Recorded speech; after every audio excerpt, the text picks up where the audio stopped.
everyone, and welcome back to part 2 of the Good Boys Guide. This part is on principles and habits and is the second chapter in the book. So we're just going to go ahead and get right into it. If you're new to the channel, refer to the first video. I did more of an introduction there. And without further ado, so part 2, principles and habits. Proverbs 23:7 says, "As a man thinketh in his heart, so is he." Not to be confused with Descartes' famous saying, "I think, therefore I am." This verse in Proverbs implies emotional awareness and conscience, an intuitive understanding that what is felt in the heart manifests from inside to out. What we keep in our hearts ultimately directs our actions, whether we know them to be good or bad. If what is in our hearts is pain, strife, suffering, and vengeance, then our behaviors will only serve to create those things. Those feelings, rather. If what is in our hearts is compassion, understanding, temperance, and justice, then likewise our behaviors will follow suit. The author understands that this is absolutely crucial. The author understands that it is absolutely crucial for the heart of children to be guided and tempered to keep them away from vices and temptation. There must be a solid foundation in place to prevent temptations from sinking in, a foundation that is built with virtue and integrity. Virtue and integrity are the sword and shield that help to combat temptation and vice. It is a virtuous heart that beats with the warmth of compassion and unshakable spirit, and the way one can prevent their heart from becoming cold and hard is to establish good principles and good habits. Let's start with the definition of principles. I will start out by saying that the author provides the definition of the word itself, but only implies what he means by good principles, and the same goes with his definition for habits. Everything is implied mostly through the Bible and the Bible's understanding of what is considered good. But we will be getting to that in the next part, where instead of doing chapter 3, I'm going to clarify on some of the terms like temptation, vice, virtue, principles, and habits. And we're going to create a working definition for what it means to have good versions of those things and bad versions of those things. So that way we have more of an understanding than just from what the Bible says is good habits and good principles. But those serve as the ultimate foundation from which the author is writing and coming from. So that is what he is implying when he states good habits and good principles. So for this part, we're just going to simply accept his definitions at face value and move forward from there. The author refers to principles as the source of moral habits, which indicates that what is right and wrong are implied and embedded within them. The author gives a great description of how principles are enacted.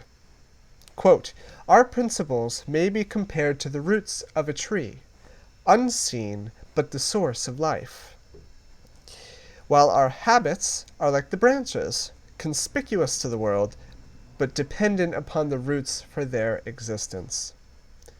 End quote. Roots provide the tree with a foundation from which to grow. The bigger and deeper the roots grow, the stronger the tree can become. There are a couple of key concerns when it comes to the formation of principles: the health of the soil, the time in which the roots are planted,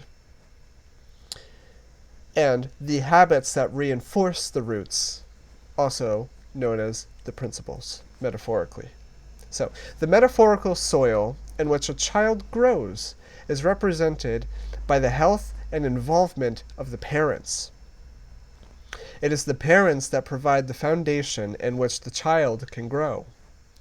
If the relationship of the parents is unhealthy, then the development of the child will become tainted with the same disruptions.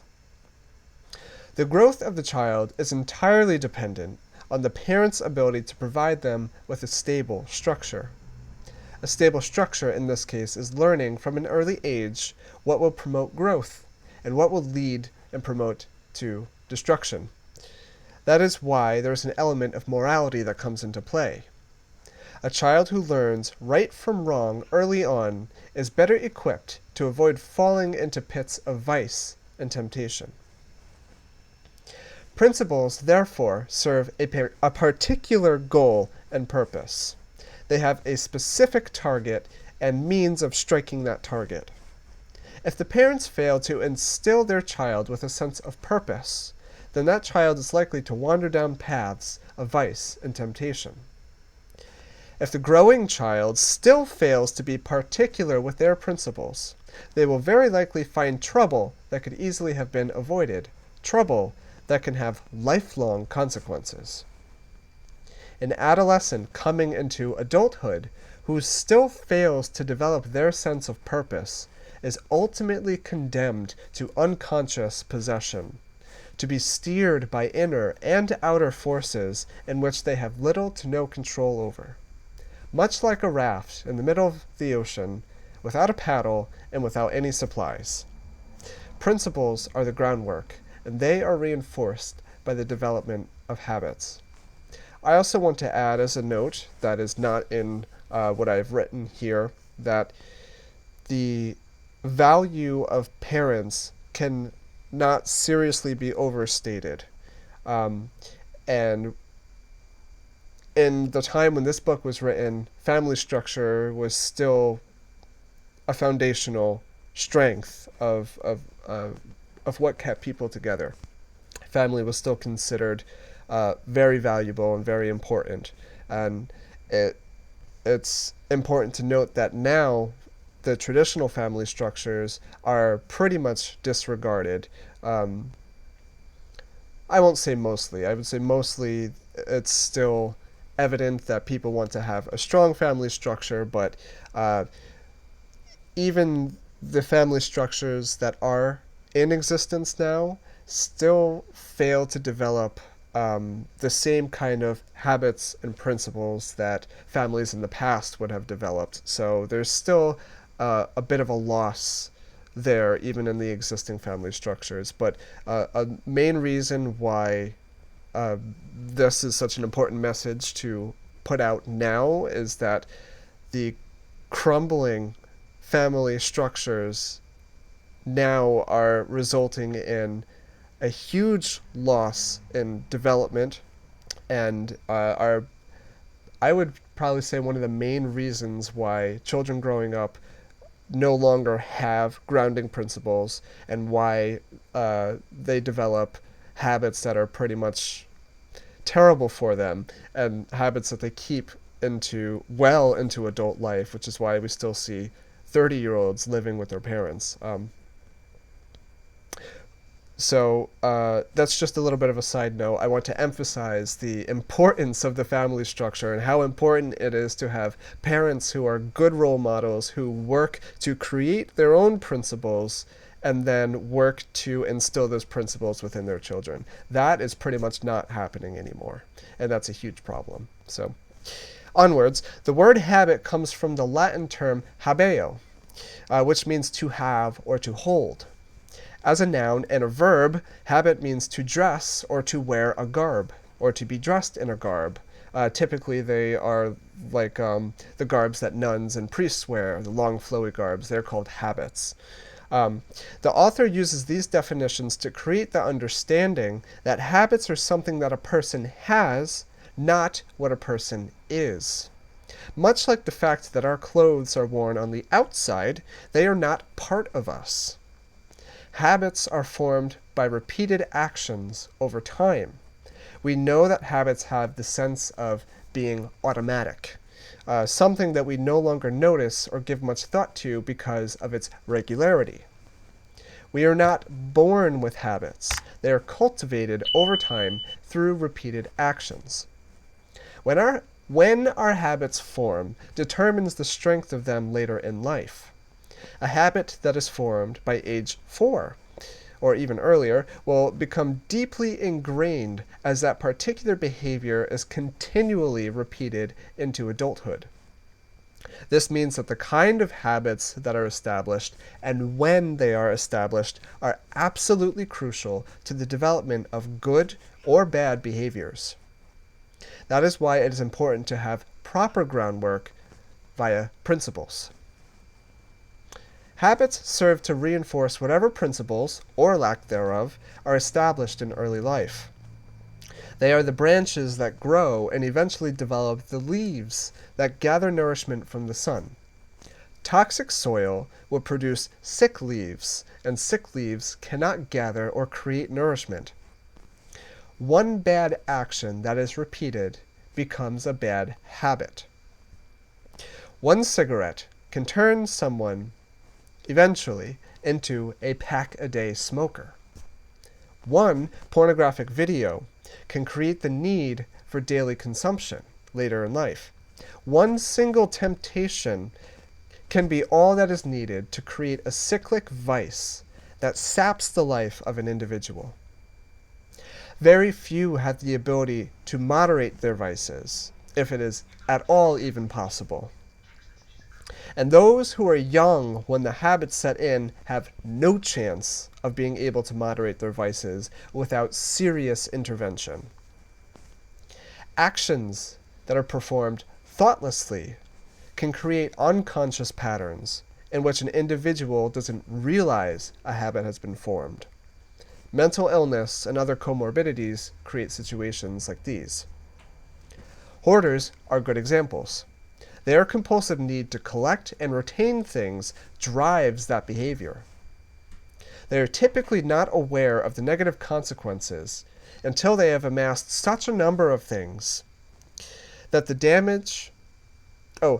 until they have amassed such a number of things that normal life becomes impossible to navigate.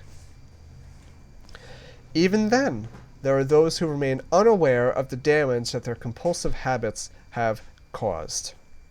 Thoughtless actions occur more often when a person has no particular goal or purpose or principles.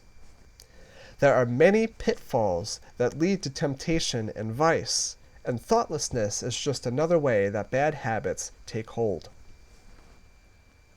Because habits are something that we have and not something that we are, we ultimately assume responsibility for their perpetuation.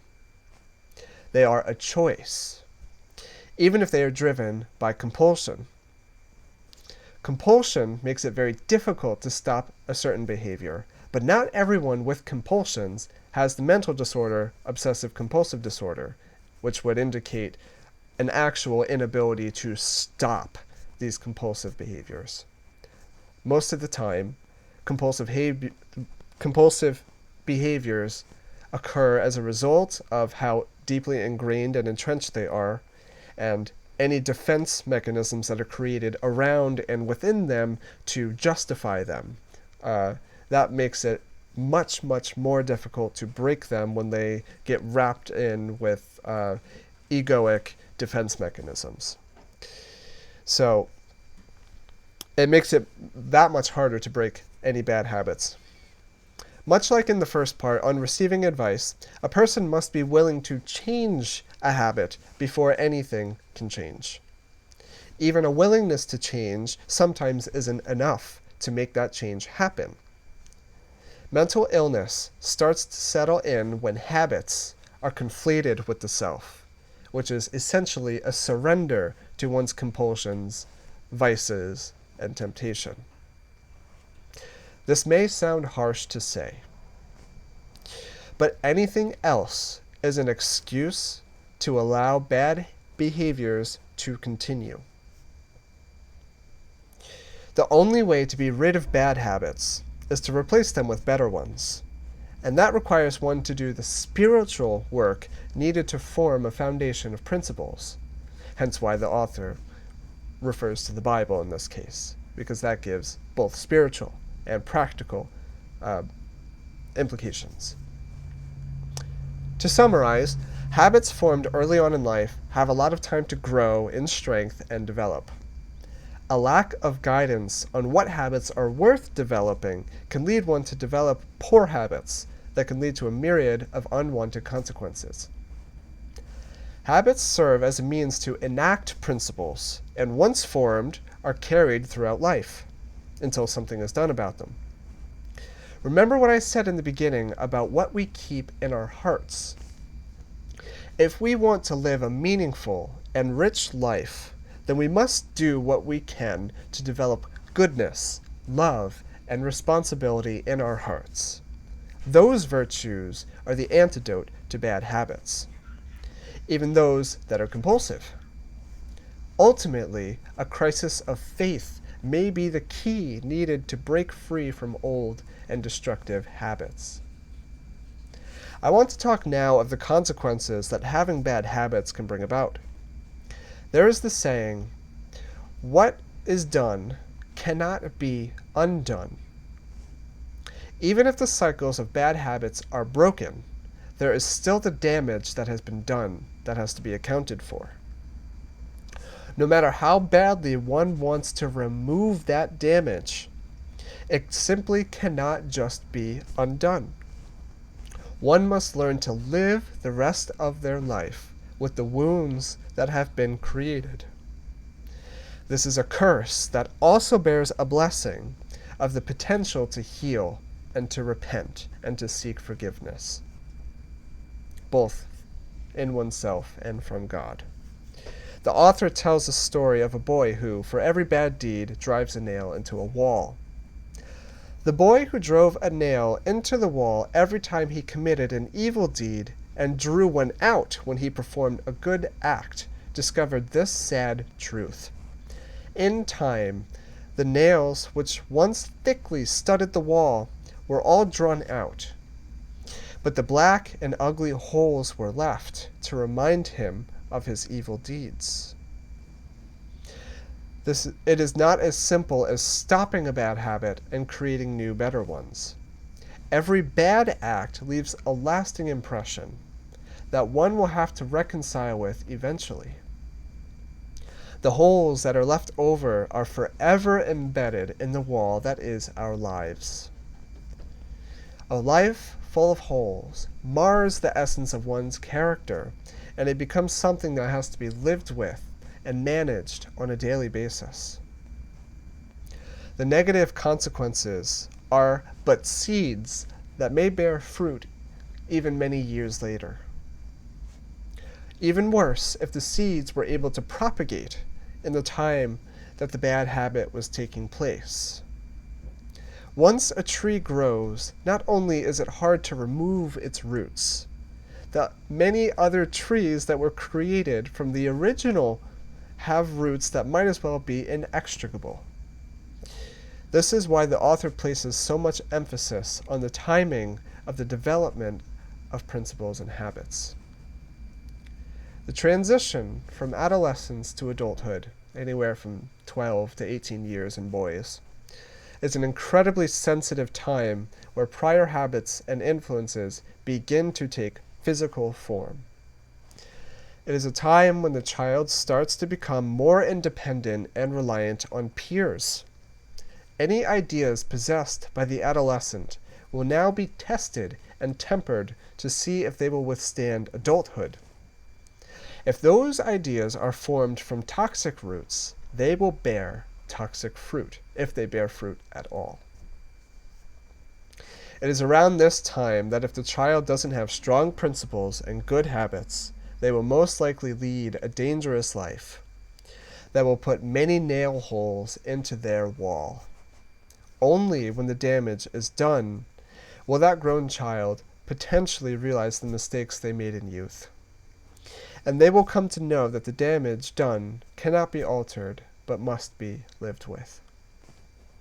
This is the essence of the chapter, the second chapter in Principles and Habits. And this is the end of it here. So I just want to leave you with this note that next time we will be deciphering what is meant by good principles and good habits. because I want you to be able to take away from them as much as you can without having to necessarily convert you to Christianity. And I want you to understand what it means to have good principles and good habits, and the importance of having a strong value structure. So we're going to go over all of that in the next part. So that is it for this part. If you enjoyed this, please be sure to leave a like, leave a comment if you feel impelled to, and definitely subscribe for more content.